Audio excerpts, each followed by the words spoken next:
युधिष्ठिर कहने लगे कि हे देव देवेश, ऋषि पंचमी नामक व्रत को मैं कहूँगा, जिसके करने मात्र से पाप दूर हो जाएंगे। युधिष्ठिर ने कहा कि वह पंचमी कैसी है और उसको ऋषि की संज्ञा कैसे प्राप्त हुई है। हे यदुकुलोद्भव, जिस तरह स्त्रियों के पाप का नाश करती है, किस तरह से वह स्त्रियों के पाप को नाश कर सकती है, वह कहिए। हे केशव, अनेक प्रकार के पाप हैं। इस ऋषि पंचमी व्रत करके स्त्रियां किस प्रकार मुक्त होती है। श्री कृष्ण बोले कि रजस्वला होने पर जो स्त्री गृह कार्य में संलग्न हो, ज्ञानावस्था या ज्ञानावस्था में जो बर्तनों का स्पर्श कर लेती है, वह महान पाप को प्राप्त हो सत्य ही नरक में जाती है। सुनिए, किस कारण से रजस्वला को गृह कार्य में निषेध है। ब्राह्मण, क्षत्रिय, वैश्य और शूद्र ये रजस्वला स्त्री को घर से दूर रखे। पूर्व समय में वृतासुर को मारने से इंद्र ब्रह्महत्या को प्राप्त हुए।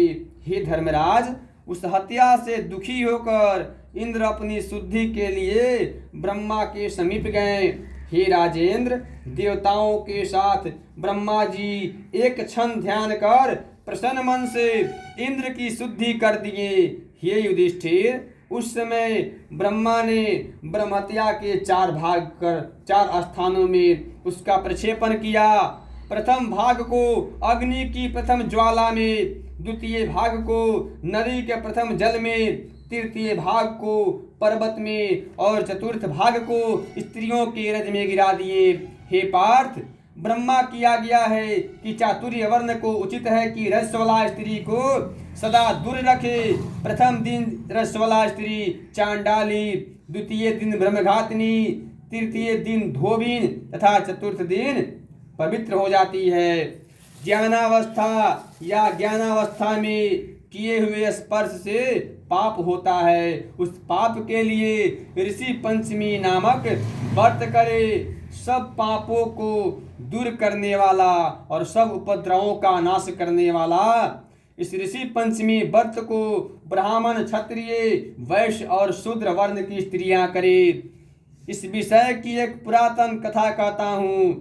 पूर्व समय में सतयुग में विदर्भ देश में एक राजा हुआ करता था। वह राजर्षि सेनजित ब्राह्मण 4 आदि चारों वर्णों की रक्षा करता था। उसके देश में वेद वेदांग को जानने वाला एक ब्राह्मण था। हे राजन, सुमित्र उसका नाम था। वह सब प्राणियों के हित में लगा रहता था। कृषि वृत्ति से अपने कुटुंब का पालन करता था। उसकी भार्या, जिसका नाम जयश्री था, वह बड़ी साध्वी थी, पति सेवा परायण तथा शुभजनों की सेवा करने वाली थी। एक दिन बहुत चिंता से युक्त हो सुमध्यमा वर्षा काल में दुखित मन से कार्य कर रही थी। एक समय उसने अपने को ऋतुमती देखा। हे राजन, वह राजो धर्म से युक्त भी अपने गृह कार्य में संलग्न रहती थी। ऋतु धर्म को प्राप्त होकर भी उसने बर्तन आदि का स्पर्श किया तथा बहुकाल के बाद वह मृत्यु को प्राप्त हो गई। एति भी काल की गति से परलोक को प्राप्त हुआ। हे राजन, इस तरह स्त्री और पुरुष अपने कर्म के वशीभूत हो गए। हे नरेश्वर, उसकी भार्या राजर्षि रजस्वला के संपर्क दोष से कुतिया योनि को प्राप्त हुई और सुमित्र भी स्पर्श दोष से बैल हुए। हे राजन, इस प्रकार दोनों अपने कर्म के वश हो ऋतु काल के स्पर्श दोष से त्रियोगिन को प्राप्त हुए। उन दोनों को धर्म के आचरण से अपनी जाति का स्मरण हुआ। हे राजन, अपने पुत्र के ही घर में अपने पूर्व जन्म के पाप को स्मरण करने लगी। सुमित्र का पुत्र, जिसका नाम सुमित था, वह अपनी गुरु की सेवा में रत, धर्म को जानने वाला और देवता अतिथि को सत्कार करने वाला। सुमित अपने पिता की क्षय तिथि में अपनी चंद्रावती भार्या से श्रद्धा युक्त हो बोले कि हे चारुभाषिनी, आज मेरे पिता का संवत्सरिक तिथि श्राद्ध है, इसलिए आज विप्रों को ब्राह्मणों को भोजन कराना है, अतः तुम भोजन बनाने की तैयारी करो। अपने पति सुमित की आज्ञा पाकर उस चंद्रावती ने पकवान तैयार किए। उस समय क्षीर के पात्र में सर्प ने विष उगल दिया। उस कुतिया ने यह देख ब्रह्महत्या के डर से उस बर्तन का स्पर्श कर दिया। चंद्रावती ने उस कुतिया को स्पर्श करते देख जलते हुए काष्ठ से मारा और दिव्य पत्नी ने उस सिद्ध सामग्री को त्याग कर पुनः सब बर्तनों को धोकर साफ कर दिए। तदनंतर उसने दूसरी बार पाक सिद्धि कर विधि पूर्वक श्राद्ध किया। ब्राह्मणों को भोजन करके जाने के बाद उच्छिष्ट अन्न भूमि पर गिरा दिया। वह भी न मिलने के कारण उस दिन कुतिया भूखी रह गई। तदनंतर रात्रि के समय वह कुतिया क्षुधा से पीड़ित हुई बैल की योनि को प्राप्त हुई। अपने पति के पास जाकर कहने लगी कि हे नाथ, आज मैं बहुत दुखी हूँ, मुझे किसी ने भी थोड़ा भी भोजन नहीं दिया। उच्छिष्ट ग्रास तक न मिलने के कारण मुझको भूख बार बार सता रही है। वह पुत्र अन्य दिन मेरे लिए पदार्थ दिया करता था, आज उच्छिष्ट भी उसने नहीं दिया।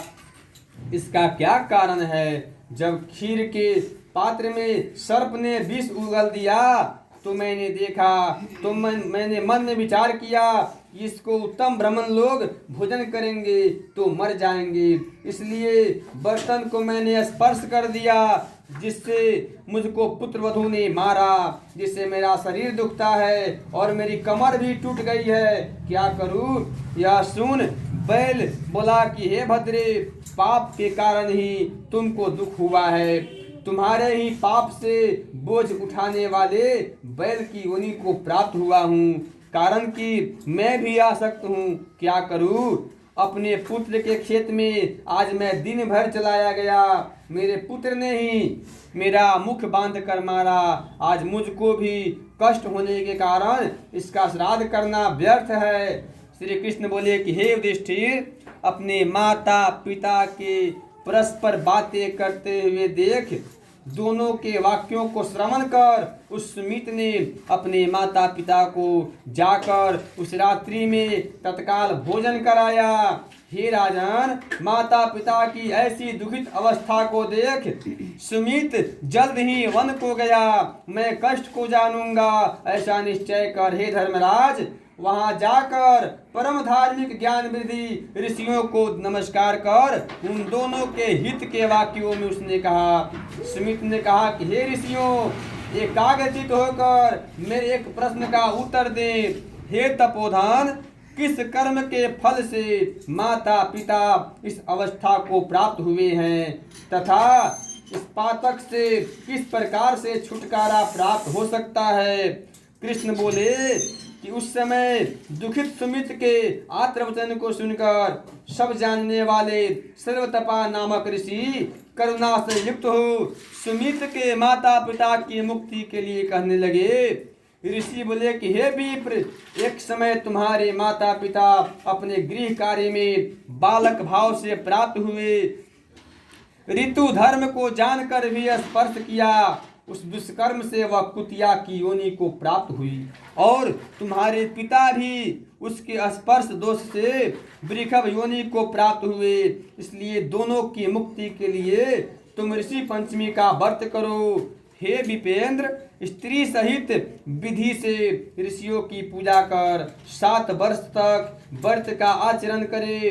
तदनंतर व्रतांत में धन का मोह छोड़कर उद्यापन करे तथा शाक समयक और निवार का भोजन करे या कंदमूल का आहार करे। हल जोते हुए खेत के अन्न का त्याग करे। भाद्रपद मास की शुक्ल पक्ष की पंचमी को जिस दिन मध्याह्न काल में हो, उसी नदी निर्मल जलाशय पर जाकर अपामार्ग के काष्ठ से ओम आयुर्बलम इस मंत्र से प्रार्थना कर, दंत धावन करे, मुख शुद्धि इस मंत्र से दांतों की शुद्धि करे, मृत्तिका से स्नान कर, जल से स्नान करे, तिल और आंवले के कल्क से केशों को धोकर स्वच्छ वस्त्र धारण कर, एकाग्र चित्त से अरुधंती सहित ऋषियों की पूजा करे, कश्योपत्री इस मंत्र से सुस्थिर मन से सप्त ऋषियों की पूजा करे। हे द्विजोतम, इस प्रकार ऋषि पंचमी व्रत करने से रजस्वला दोष के स्पर्श दोष से नष्ट दोष समाप्त हो जाता है, इसमें कुछ भी संशय नहीं है। श्री कृष्ण भगवान बोले कि ऋषि के कहे वाक्यों को श्रवण कर उस सुमित ने अपने घर में स्त्री सहित श्रद्धा पूर्वक व्रत किया। सब पापों का नाश करने वाले ऋषि पंचमी व्रत को कर माता और पिता को यथोक्त फल दिया। हे नृपति शार्दूल, व्रत के प्रभाव से उसने उसकी माता कुतिया की योनि से मुक्त हो विमान में स्थित हो गई। हे युधिष्ठिर, वह दिव्य वस्त्रों को धारण कर स्वर्ग को चली गई। सुमित का पिता भी मृत्यु प्राप्त होने पर पशु योनि से छूट गया। हे महाराज, इस व्रत के प्रभाव से वह भी स्वर्ग को चला गया।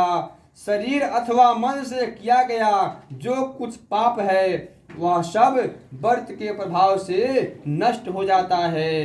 हे नृपोत्तम, इस व्रत को करने से जो मनुष्य जो पुण्य होता है तो उसको तुम श्रवण करो। इस व्रतों का जो पुण्य है, सब तीर्थों में स्नान करने से जो फल प्राप्त होता है, अनेक प्रकार के दान करने का जो फल प्राप्त होता है, वह सब इस व्रत को करने मात्र से प्राप्त हो जाता है।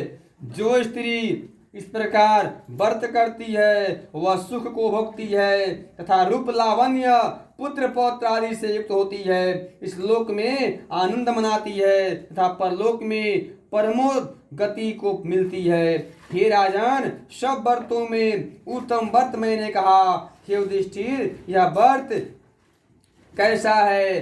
सर्व संपत्ति वाला तथा सब पापों का नाश करने वाला तथा धन स्वर्ग और पुत्र को देने वाला है। इसके पढ़ने तथा सुनने मात्र से सब पाप नष्ट हो जाते हैं। इसके बाद ऋषि पंचमी व्रत की उद्यापन विधि बताते हैं। प्रिंस ऋषि पंचमी भगवान की जय। सप्त ऋषि भगवान की जय।